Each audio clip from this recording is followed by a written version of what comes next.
बिस्मिल्लाहिर्रहमानिर्रहीम। अस्सलाम वालेकुम।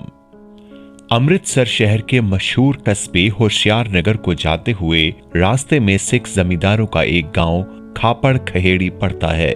इस गांव में एक सिख जमींदार करम सिंह काफी जरी जमीन का मालिक था। उसने गांव की आबादी से बाहर ही एक मकान बनाकर रिहाइश अख्तियार कर रखी थी और 3-4 घर बसाकर अपनी बस्ती बना रखी थी। एक दफा का जिक्र है कि मैं और मेरे वालिद बुजुर्गवार मरहूम जो हकीम थे और मेरा छोटा भाई, हम तीनों अमृतसर से बैसाखी की मंडी के बाद अपने गांव राजाताल की तरफ आ रहे थे। हमारी अच्छी खासी जमींदारी थी। वालिद साहब ने मंडी अमृतसर से एक उम्दा बैल खरीदा और मशवरा हुआ कि हम तीनों बैल को लेकर पैदल ही गांव को चलेंगे। चनाचे तीसरे पहर हम अमृतसर से रवाना हुए। शाम के करीब हम माँ बैल के करम सिंह जमींदार की बस्ती में पहुंच गए। वालिद साहब और करम सिंह की कुछ पहले ही जान पहचान थी। कहने लगे कि आओ आज रात यहीं ठहरें और तुम्हें एक सिख मुसलमान दिखलाएं। हम करम सिंह की हवेली में पहुंच गए। 2-3 जोड़ी बैल, चंद भैंसे और ऊंट बंधे हुए थे।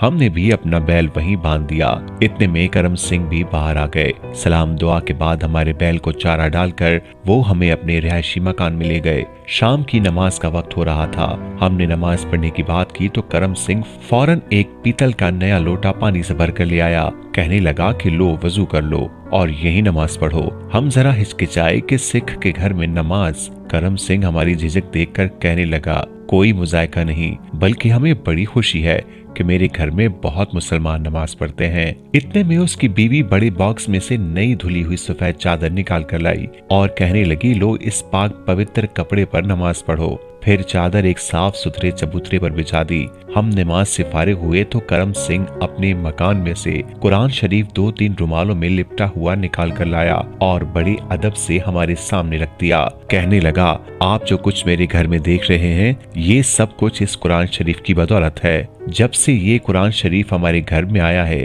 तमाम तकलीफें दूर हो गई हैं। बाहर खेतों में अनाज के ढेर लगते हैं, माल मवेशियों की बहुतात है, भैंसों का दूध संभाले नहीं संभलता और घर में अनाज की बोरियां भरी रहती हैं। जब वालिद साहब ने उससे पूछा कि ये बरकत वाला नुस्खा कुरान शरीफ आपके घर में किस तरह आया तो करम सिंह की बीवी ने बताया कि सरदार जी ने अपनी बस्ती में एक चौलाहा भी बसाया हुआ है। उसकी लड़की ब्याही गई तो वो अकेला रह गया। आखिर में वो थोड़े अरसे बाद बीमार होकर मर गया। उसके घर का सामान वगैरह उसके रिश्तेदार जो दूसरे गांव में रहते थे सब ले गए। उसका कोठा जो हमने उसे दिया हुआ था काफी अरसे तक खाली पड़ा रहा। अरसे के बाद एक दिन मैं यूं ही कोठे के अंदर फिर रही थी कि कच्ची दीवार में एक ताक में गर्दो गुबार से लिपटा हुआ एक बोसीदा सा रुमाल नजर आया जिसमें कुछ लिपटा हुआ मालूम होता था। मैं वो लिपटी चीज उठाकर घर ले आई। गर्दो गुबार झाड़ कर रुमाल खोला तो देखा एक किताब है। सरदार जी बाहर से आए तो किताब देखते ही कहने लगे, ये तो मुसलमानों का कुरान पाक है। फिर हम दोनों को कुदरतन इस कुरान शरीफ की तरफ ज्यादा ख्याल हो गया। हमने उसे खोलकर एक वर्क को गर्दो गुबार से साफ किया, 2 नए रेशमी रुमाल लाकर उनमें लपेटा, खुशबू लगाई और मकान में ऊंची जगह पर बड़े अदब से रख दिया। हमारी शीरवार भैंस बड़ी कड़वी थी, दूध ही नहीं देती थी। दूसरे तीसरे दिन पकड़कर बांध कर दूध निकालते, मगर शाम को आराम से भैंस ने दूध दे दिया और पहले से काफी ज्यादा दूध दिया। भैंस मतवातर आराम से बाकायदा और ज्यादा दूध देने लगी। हमारा कुरान शरीफ पर यकीन पुख्ता हो गया। हम हर हफ्ते कुरान शरीफ को नीचे उतारकर रुमाल खोलकर साफ करते, खुशबू लगाते और अदब के साथ वहीं ऊंची जगह रख देते थे। उस वक्त से आज तक हमारा यही दस्तूर है। अब हमारे घर में धन बरस रहा है। इस कदर बरकत और रौनक हुई है कि किसी चीज की कमी नहीं रही। ये बरकत वाला कुरान शरीफ मरते दम तक हमारे साथ रहेगा।